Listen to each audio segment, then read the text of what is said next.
जय माताजी मित्रों, आज આપણે સાંભળીશું કડા ગામમાં બેઠેલી માં સિદ્ધેશ્વરી માતાજીની વાર્તા અને તેમનો ઇતિહાસ। સિદ્ધેશ્વરી માતા સિંધ પ્રદેશમાં સિકોતર માતાજીના નામે પ્રખ્યાત હતા। સિંધ પ્રદેશનો રાજા અમીર સુમરો જે મુસલમાન હતો અને તેમની પત્ની કકુ માતાજીના પરમ ભક્ત હોવાથી તે માતાજીના ધૂપ દીપ કરતા। માતાજી તેમની સાથે સાક્ષાત વાતો કરતા। अमीर कक्कूनी भक्ति जोई माताजी तेमनी 150 भैंसोनी रखेवाड़ी जाते करता हता।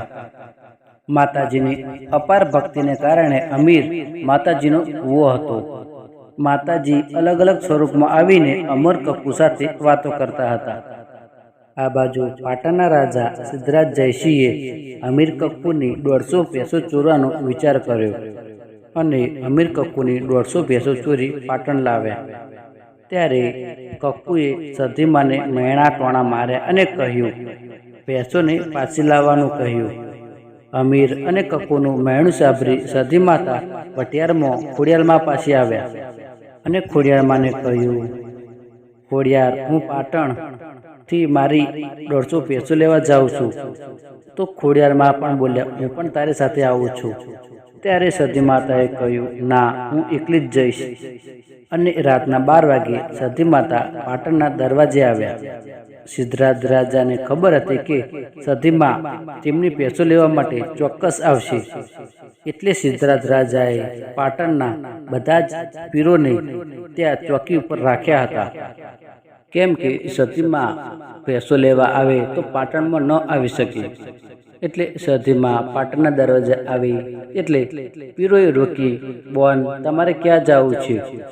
आ दरवाजा पर अमारी चौकी छे, एटले तमने पाटणनी अंदर नहीं जवा दईए। एटले सधीमाए कह्युं, अल्या पीरो, सिद्धराज राजानुं मेणुं भागवा माटे आ भैंसो आपी हती अने हवे हूँ भैंसो लीधा वगर पाછી नहीं वळुं। आ पाटणना पीर समजी गया कि सधीमा हवे भैंसो लीधा वगर तो पाछा नहीं जाय। तेथी पीरोए वचननो रस्तो निकाळ्यो।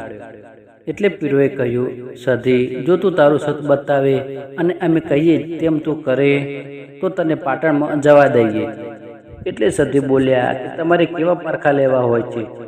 એટલે પાટણના પીર બોલ્યા કે સધી, અમે તને દોરો આપીએ અને એ સૂતરના દોરાથી તું 2 ઝાડ વચ્ચે બાંધી હિંચકા ચૂલી બતાવે તો અમે તને પાટણમાં જવા દઈએ।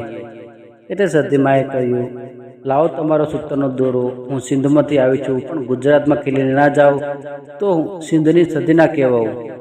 पछी सधी झाड़ साथे सूत्रनो दोरो बांधी हिंचका चूलवा मांडी अने हिंचको चूलता चूलता कह्युं, अल्या पीरो, तमारा पाटणना जेटला पीरो होय एटला पीरोनी पीराई मूको।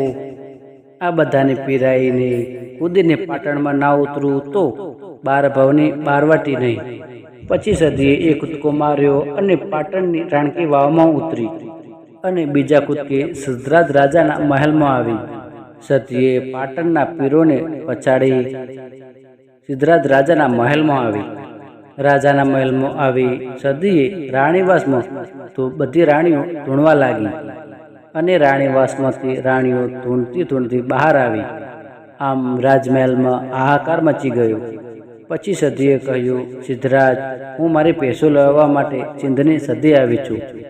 सिद्धराज समय ओळखी गया अने सधी माताना पगमां पड़ी गया अने सिद्धराज राजाए कह्युं, तमे भैंसो लई जाओ पण हूँ पाटणनो सिद्धराज राजा अमारा पाटणमां तमने बेसाडवा मांगु छुं। एटले सधीए कह्युं, हूँ मारा अमीरनी 250 भैंसो आपीने पाછી आવું છું। पछी सधी भैंसो लईने सिंधमां आवी।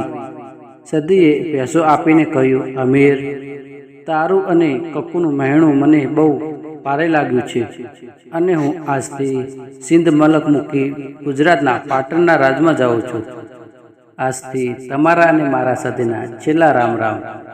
एम कही सधीमा त्यांथी નીકળી ગયા અને પછી સિદ્ધરાજ રાજાના સપનામાં આવીને સધીમાએ કહ્યું, हूँ सधी आवी छुं, सवारे मने वागता ढोले पाटणना राणकी वावमां बेसाडजो।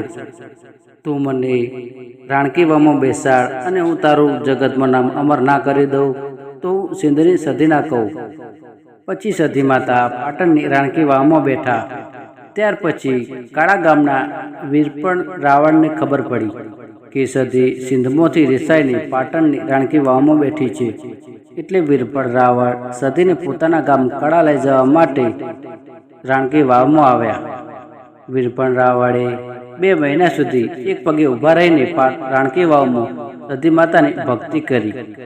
2 મહિના પછી સતીમાએ જાગ્યા અને કહ્યું, વીરપણ રાવણને કહ્યું કે સતીમા, હું તમને મારા ગામ કળા ગામમાં લઈ જવા આવ્યો છું.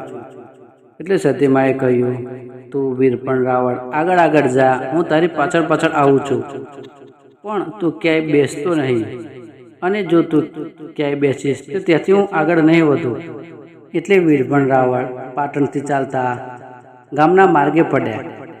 સતીમાં તેમની પાછળ પાછળ આવી રહ્યા છે. આમ કરતાં કરતાં કળા ગામ આવી ગયું. ત્યારે વીરપણ રાવણે વિચાર કર્યો કે અહીં એકાદી ચલમ પીને આગળ વધું. આમ વીરપણ રાવણ સુકાઈ ગયેલા એક રાડના ટેકે ઊભા હતા અને ચલમ પીતા હતા. અને ચલમ પીતા પીતા તેમને ઊંઘ આવવા લાગી. તેથી તે સૂઈ ગયા. ત્યારે આકાશમાંથી આકાશવાણી થઈ અને સતીમાએ કહ્યું, વીરપણ, હવે હું અહીંથી આગળ નહીં વધું. એટલે સતીમાએ સૂકી રાયના નીચે કળા ગામમાં ત્યાં બેસણા કર્યા. એટલે વીરપણને નક્કી થઈ ગયું કે હવે સતી મારા ગામમાં આવશે નહીં.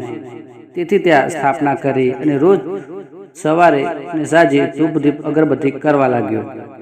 આમ એક વખત આ ગામના મુખીને આ વાતની ખબર પડી. એટલે વીરપણ રાવણને પૂછ્યું કે હું ગામનો મુખી જ છું, મારે કોઈ વસ્તાર નથી, અને જો તારી સતી પાટણથી અહીં કળા ગામ આવી હોય તો તારી સતી માતાને કહો કે મને એક દીકરો આપે.